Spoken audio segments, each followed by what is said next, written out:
Alright, guys.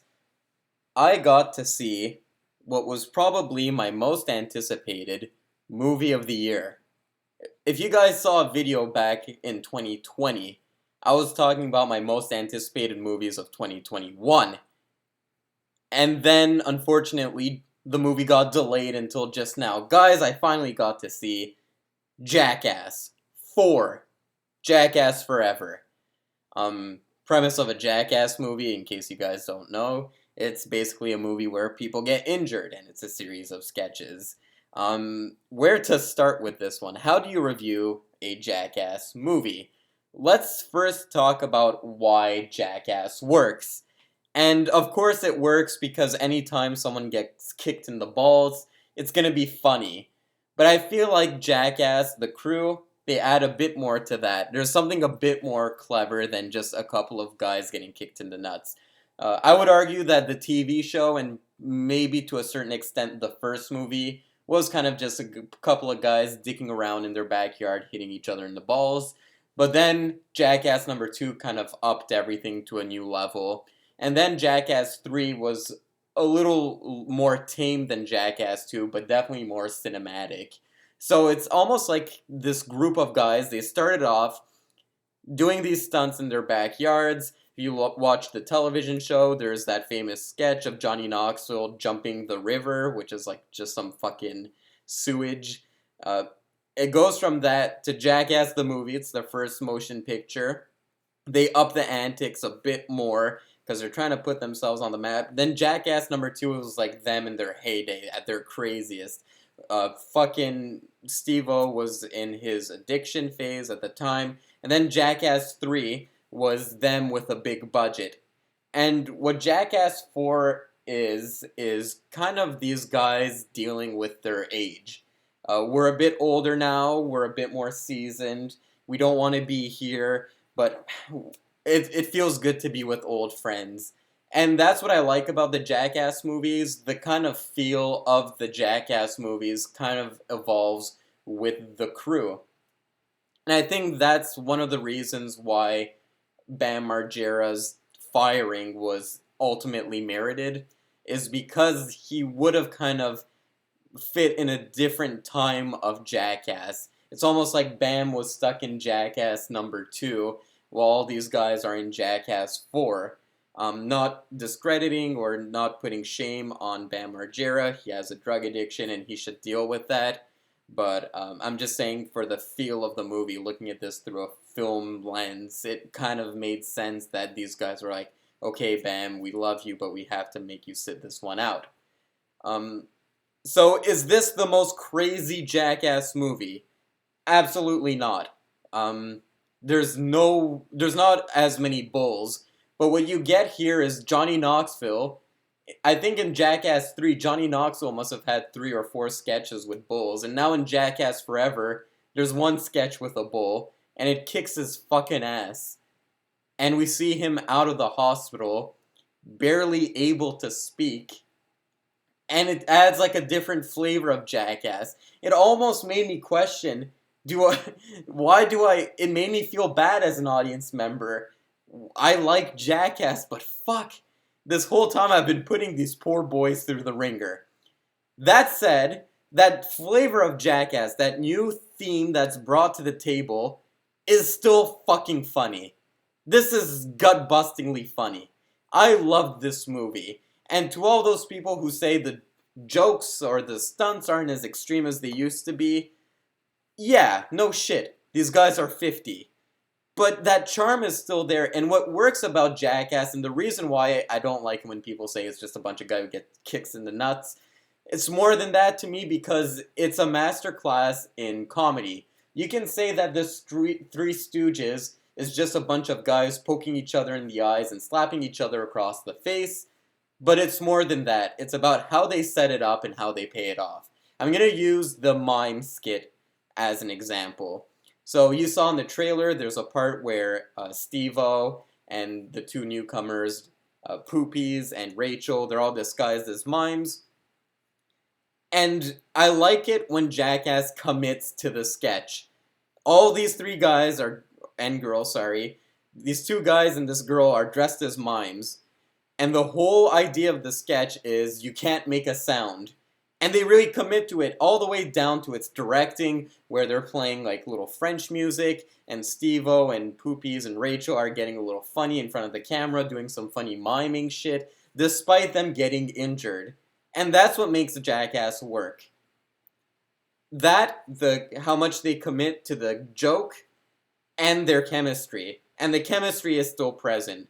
So, despite it feeling a bit more toned down, not as extreme as Jackass 3D or Jackass number 2, it still works because those two essential elements are there. The chemistry and how much they commit to the skit, how they set it up, and how they pay it off. As long as that's there, you're gonna have a good Jackass movie, and it's there. And now you guys are wondering, well, how does the new cast work? If Jackass is so heavily reliant on the chemistry, how can you introduce new cast members? And I'm happy to say it kind of works in this movie. And it was something that I was kind of worried about going in. Uh, Zach Holmes is a guy that I liked prior to Jackass. I was actually following his YouTube channel because I thought he was really funny. And he fits in this movie like a glove, obviously. Yeah, you have Eric. Eric works in this movie. He's not in the movie as much as I thought, but when he was in the movie, he was great. Poopies is great. Rachel, when I was going into it, I was kind of being an incel and a little jerk, and I was like, why are they fucking adding a woman to Jackass? Because any guy who's like gone out for beers with guys, and all of a sudden one of the guys brought his girlfriend, I was like, I was worried it would be like that. But Rachel in this movie does a phenomenal job as well. She kind of proved me wrong and made me feel like a real asshole. The one in here that I feel like doesn't fit, and I kind of got annoyed by his presence, was Jasper. Jasper, I feel like he didn't do that many stunts, and he was kind of just whining the whole time. He was actually reminding me somewhat of Bam Margera, to the point where he himself also brings his dad to be involved with the sketches, and the dad does more heavy-duty shit than the son, which, yeah, Jasper was the one I wasn't a fan of, but to be honest, I'm not that big a fan of Bam Margera either. I know, I'm sorry, I apologize. So, besides, none of the new cast members have that big a role in this movie. Like every other Jackass movie, you have some great cameos in here. Tyler, the creator, is great in this movie. His style really lends itself well to the Jackass crew. The same can be said with Eric Andre, who his last movie, Bad Trip, was actually produced by the same people as Jackass, which is why he's in this movie. There's a really clever Tony Hawk appearance in this that it made me laugh. And lastly, there's Machine Gun Kelly, who shows up in this, and I'm not that big into Machine Gun Kelly in general, but he fits in this as well. Yeah, some of my favorite bits in this, I love that opening. That opening, I fucking died of laughter. I'm gonna spoil it, so if you don't want to hear spoilers, click away. But it opens with a Godzilla parody, and the big monster, the big Godzilla, turns out to be Pontius's dick. And it's just so stupid, and my friend was laughing because as soon as like the movie started and they like set it up that this is this Godzilla parody, I'm already laughing because I know it's going to be something stupid. And I was right, it was something absolutely stupid. And that's what I liked. Again, going back to committing to the joke, they have all the cast members dressed up in this.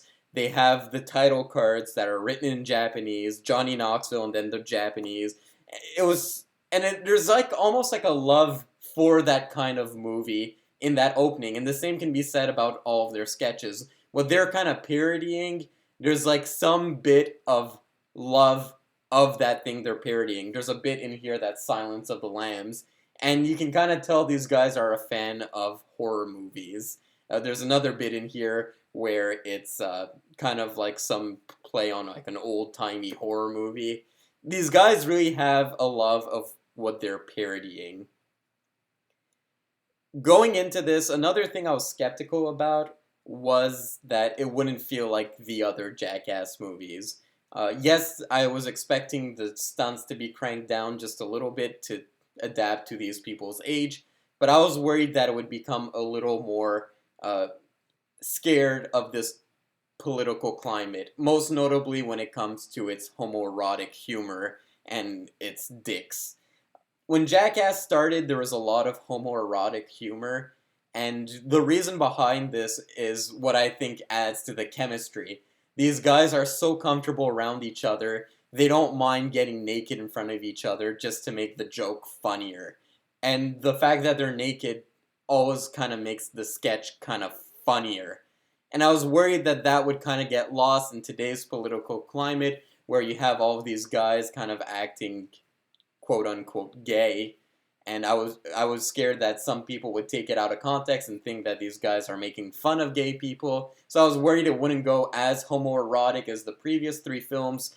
Needless to say, we see a lot of dicks in this movie. We see a lot of G-strings. We see a lot of guys cross-dressing, what have you.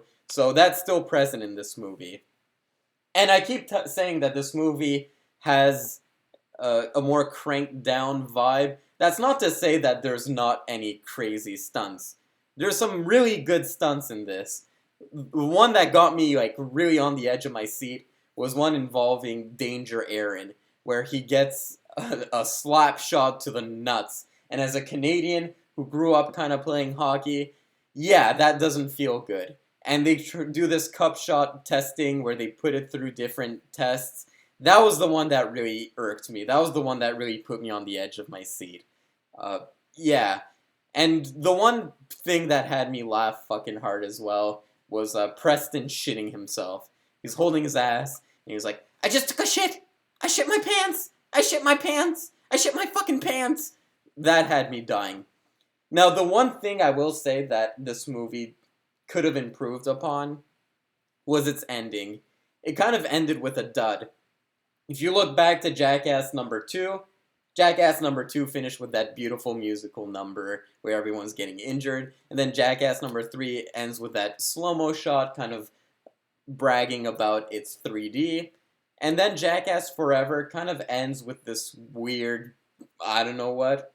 It was a funny stunt, but I wish it kind of had more of like a setup, this is how it's gonna end, and boom!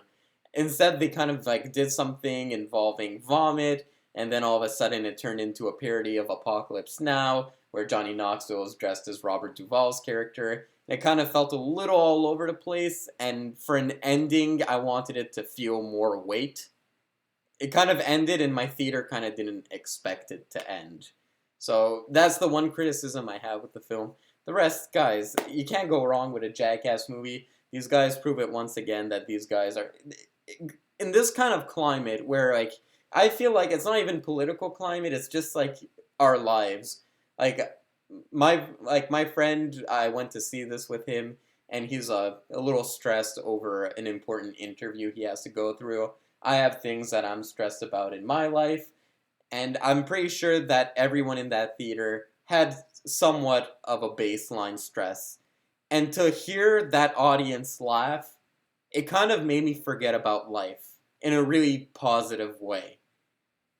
And for that reason, whenever someone puts down Jackass and says, well, it's just a bunch of guys getting kicked in the balls, okay, you go and fucking do it. You know what I'm saying?